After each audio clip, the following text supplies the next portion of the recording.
This is Things Fall Apart by Chinua Achebe. Part 1, Chapter 11. The night was impenetrably dark. The moon had been rising later and later every night until now it was seen only at dawn. And whenever the moon forsook evening and rose at cock-crow, the nights were as black as charcoal. Nzima and her mother sat on a mat on the floor after their supper of yam fufu and bitter leaf soup. A palm oil lamp gave out yellowish light. Without it, it would have been impossible to eat. One could have not known where one's mouth was in the darkness of that night.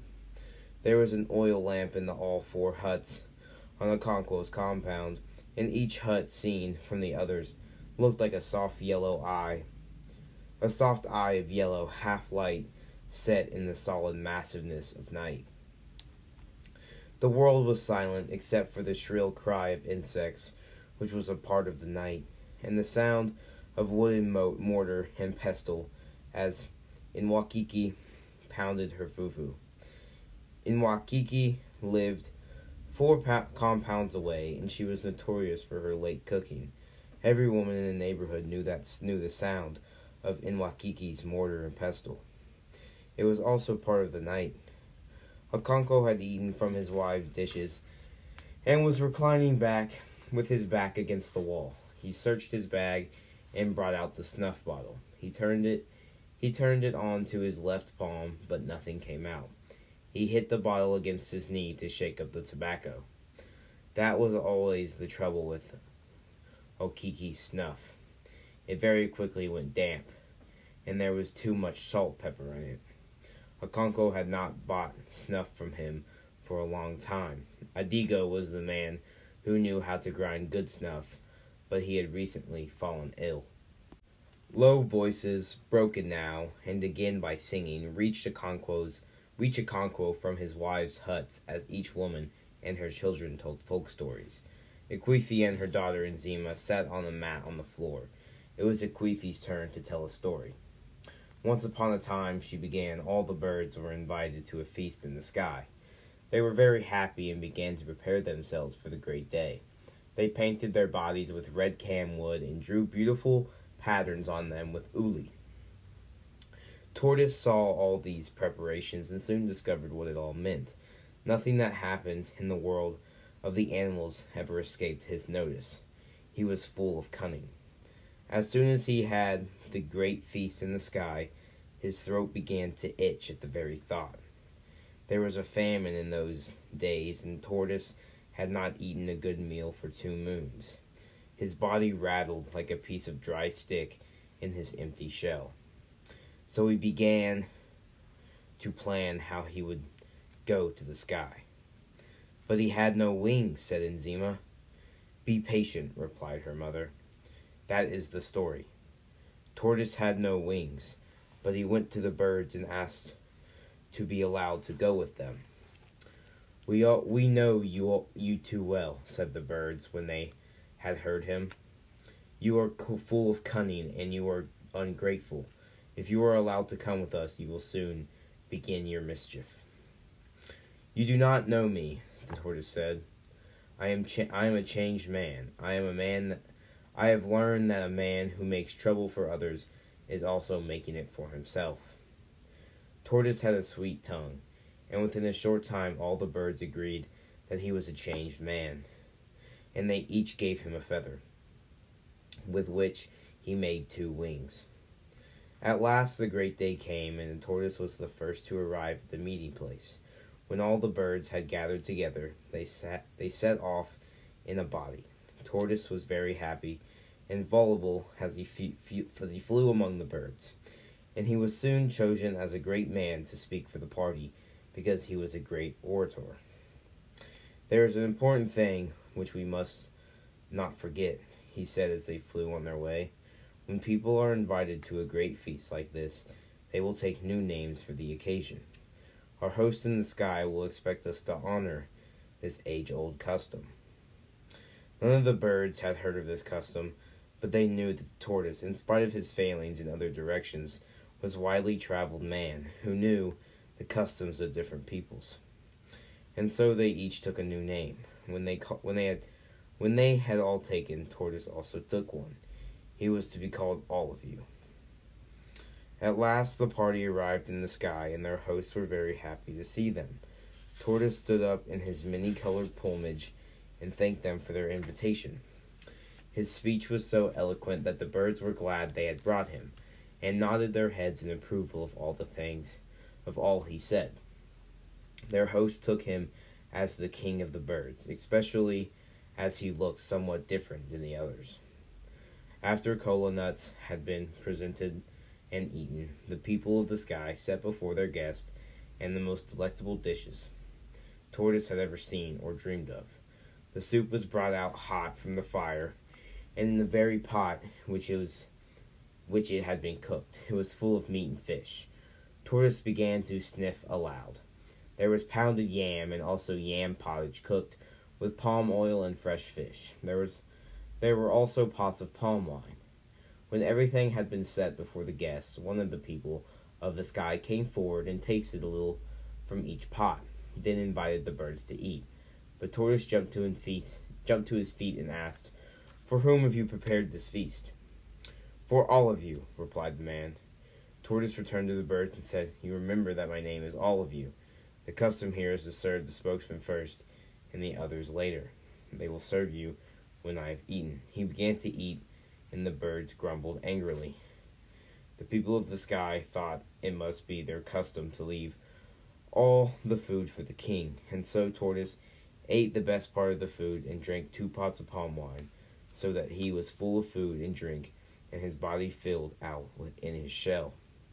The birds gathered round to eat what was left, and to peck at the bones he had thrown about the floor. Some of them were too angry to eat. They chose to fly home on an empty stomach, but before they left, each took back the feather he had lent to Tortoise, and there he stood in his hard shell, full of food and wine, but without any wings to fly home. He asked the birds to take a message for his wife, but they all refused. In the end, Parrot, who had felt more angry than the others, suddenly his mind and agreed to take the message. "Tell my wife," said Tortoise, "to bring out all the soft things in my house and cover the compound with them, so that I can jump down from the sky without very great danger." Parrot promised to deliver the message and then flew away. But when he reached Tortoise's house, he told his wife to bring out all the hard things in the house, and so she brought all her husband's hoes, machetes, spears, guns, and even his cannon. Tortoise looked down from the sky and saw his wife bringing things out, but it was too far to see what they were. When all seemed ready, he let himself go. He fell and fell and fell until he began to fear that he would never stop falling. And then, like the sound of a cannon, he crashed on the compound. "Did he die?" asked Enzima. "No," replied Akwefi. "His shell broke into pieces, but there was a great medicine man in the neighborhood. Tortoise's wife sent for him and gathered all the bits of shell and stuck them together. That is why Tortoise's shell is not smooth." "There is no song in the story," Enzima pointed out. "No," said Akwefi, "but I shall think of another one with a song. But it is your turn now." "Once upon a time," Enzima began, "Tortoise and Cat went to wrestle against yams." "No, that is not the beginning. Once upon a time, there was a great famine in the land of animals. Everybody was lean except Cat, who was fat, whose body shone as if oil was rubbed on it. She broke off because at the very moment a loud, high-pitched voice broke the outer silence of the night. It was Cello, the priestess of Agbala, prophesying. There was nothing new in that. Once in a while, Cello was possessed by the spirit of her god, and she began the prophecy. But tonight she was addressing the prophecy and greetings to Okonkwo, and so everyone in his family listened. The folk story stopped. "Agbala adu, Agbala inikyo," came the voice like a sharp knife cutting through the night. "Okonkwo, Agbala Enike Gio, Agbala Chulo, Ifu Ada Ya, Indizamao. At the mention of Nzima's name, Ikwifi jerked her head sharply like an animal that had sniffed death in the air. Her heart jumped painfully within her. The priestess had now reached Okonkwo's compound and was talking with him outside his hut. She was saying again and again that Agbala wanted to see his daughter, Nzima. Okonkwo pleaded with her to come back in the morning because Nzima was now asleep, but Cielo ignored what he was trying to say and went on shouting that Agbala wanted to see his daughter. Her voice was clear as metal, and Okonkwo's women and children heard from other huts all that she said. Okonkwo was still pleading that the girl had been ill of late and was asleep. Ikwifi quickly took her to their bedroom and placed her on the high bamboo bed. The priestess screamed, "Beware, Okonkwo," she warned. "Beware of exchanging words with Agbala. Does a man speak when a god speaks? Beware." She walked through Okonkwo's hut into the circular compound and went straight towards Ikwifi's hut. Okonkwo came after her. "Ikwifi," she called, "Agbala greets you. Where is my daughter, Nzima? Agbala wants to see her." Ikwifi came out from her hut carrying her oil lamp in her left hand. There was a light wind blowing, so she cupped her right hand to shelter the flame. Hanoye's mother, also carrying an oil lamp, emerged from her hut. The children stood in the darkness outside their hut, watching the strange event. Okonkwo's youngest wife also came out and joined the others. "Where does Agbala want to see her?" Ikwifi asked. Where else but in this house, in the hills, and in the caves?" replied the priestess. "I will come with you, too," Ikwifi said firmly. "Tu fia," the priestess cursed, her voice crackling like the angry bark of a thunder during the dry season. "How dare you? Woman, go before the mighty Agbala of your own accord. Beware, woman, lest he strike you in his anger. Bring me my daughter." Ikwifi went into the hut and came out again with Nzima. "Come, my daughter," said the priestess. "I shall carry you on my back. A baby on its mother's back does not know that the way is long." Nzima began to cry. She was used to Cielo calling her my daughter, but it was different. Cielo now saw in the yellow half-light. "Don't cry, my daughter," said the priestess, "lest Agbala be angry with you." "Don't cry," said Ikwifi. "She will bring you back very soon. I shall give you some fish to eat." She went into the hut again and brought down the smoked black brisket in which she kept her dried fish and the other ingredients for cooking soup. She broke a piece in two and gave it to Nzima, who clung to her. "Don't be afraid," said Ikwifi, stroking her head, which was shaved in places, leaving a regular pattern of hair. They went outside again. The priestess bent down on one knee, and Nzima climbed back on her back, with her left palm closed on her fish, and her eyes gleaming with tears. "Agbala, du, Agbala, Inekyo," Cielo began once again to chant greetings to her gods. She turned round sharply and walked through Okonkwo's hut, bending very low at the eaves. Nzima was crying loudly now, calling on her mother. The two voices disappeared into a thick darkness. A strange and sudden weakness descended on Ikwifi as she stood gazing in the direction of the voices, like a hen whose chick has been carried away by a kite. Nzima's voice soon faded away, and only Cielo was heard, moving farther and farther into the distance. "Why do you stand there as though she had been kidnapped?" asked Okonkwo as he went back to his hut. "She will bring her back soon," Hanoye's mother said. But Ikwifi did not hear these consolations. She stood for a while, and then all of a sudden made up her mind. She hurried through Okonkwo's hut and went outside. "Where are you going?" he asked. "I am following Cielo," she replied, and disappeared in the darkness. Okonkwo cleared his throat and brought out his snuff bottle from the goatskin bag by his side. The priestess' voice was already growing faint in the distance. Akwifi hurried to the main footpath and turned left in the direction of the voice. Her eyes were useless to her in the darkness, but she picked her way easily on the sandy footpath, hedged on either side of the branches and damp leaves. She began to run, holding her breast with her hands to stop them flapping noisily against her body. She hit her left foot against an outcropped root, and terror seized her. It was an ill omen. She ran faster, but Cielo's voice was still a long way away. Had she been running too? How could she go so fast with Nzima on her back, although the night was cool? And Akwifi was beginning to feel hot from her running. She continually ran into luxuriant weeds and creepers and walked and wailed in the path. Once she tripped up and fell.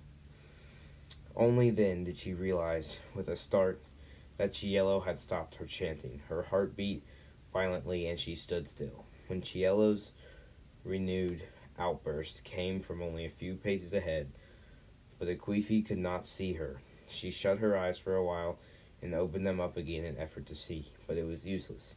She could not see beyond her nose. There were no stars in the sky because there was a rain cloud. Fireflies went about with their tiny green lamps, which only made the darkness more profound. Between Cielo's outbursts, the night was alive with the shrill terror of forest insects woven into the darkness. Agbala du, Agbala inekio. Akwifi trudged behind, neither getting too near nor keeping too far back. She thought they must be going towards the sacred cave. Now she was walking slowly. She had time to think. What would she do when they got to the cave? She would not dare to enter. She would wait at the mouth, all alone in that fearful place. She thought of all the terrors of the night. She remembered that night long ago when she had seen Ogbula Giodu, one of the evil essences loosened upon the world by the potent medicines which the tribe had made in the distant past against its enemies, but had now forgotten how to control. Akwifi had been returning from the stream with her mother on a dark night like this when they saw its glow as it flew in their direction. They had thrown down their water pots and lain by the roadside, expecting the sinister light to descend on them and kill them. That was only time Akwifi ever saw Ogbu Agali Odu. But although it had happened so long ago, her blood still ran cold whenever she remembered that night. The priestess' voice came at longer intervals now, but its vigor was undiminished. The air was cool with damp and dew, and Zima sneezed. Akwifi muttered, "Life to you." At the same time, the priestess also said, "Life to you, my daughter." And Zima's voice from the darkness warmed her mother's heart. She trudged slowly along. And the priestess screamed, "Somebody is walking behind me," she said. "Whether you are a spirit or man, may Agbala shave your head with a blunt razor. May he twist your neck until he see your heels." Akwifi stood rooted to the spot. One mind said to her, "Woman, go home before Agbala does you harm."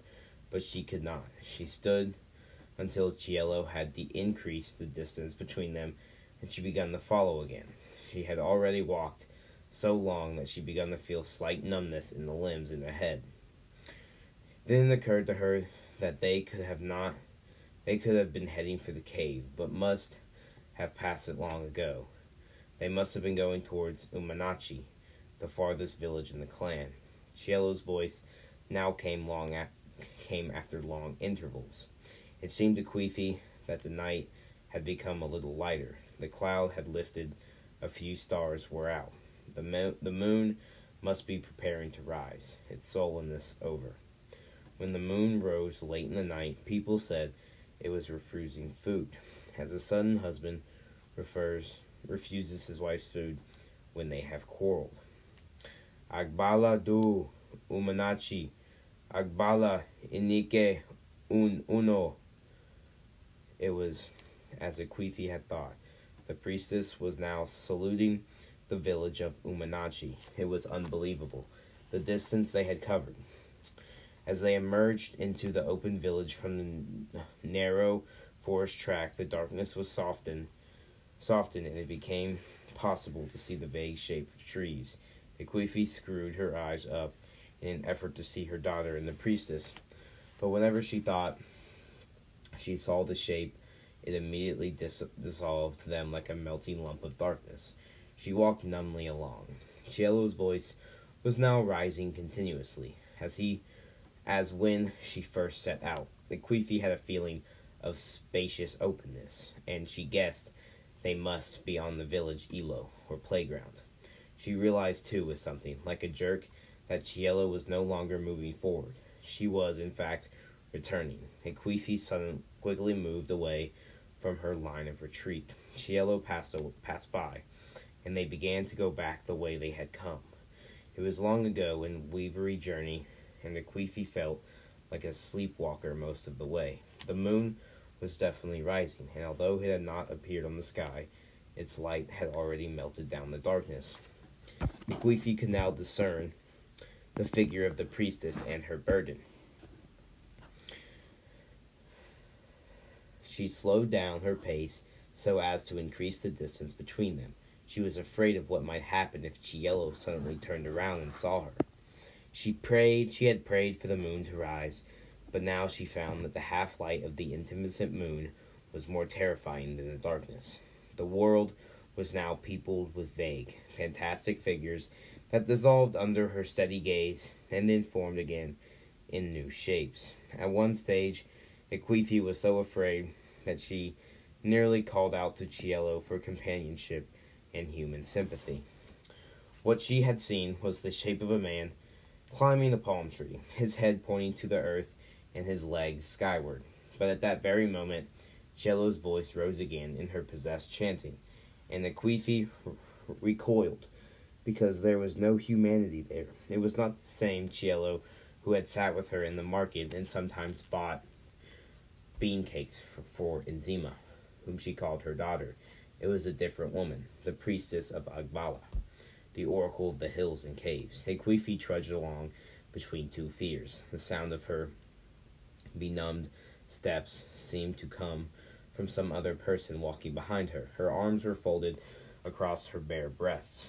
Dew fell heavily, and the air was cold. She could no longer think, not even about the terrors of the night. She just jogged along in a half-sleep, only waking to full life when Cielo sang. At last they took a turning and began to head for the caves. From then on, Cielo never ceased in her chanting.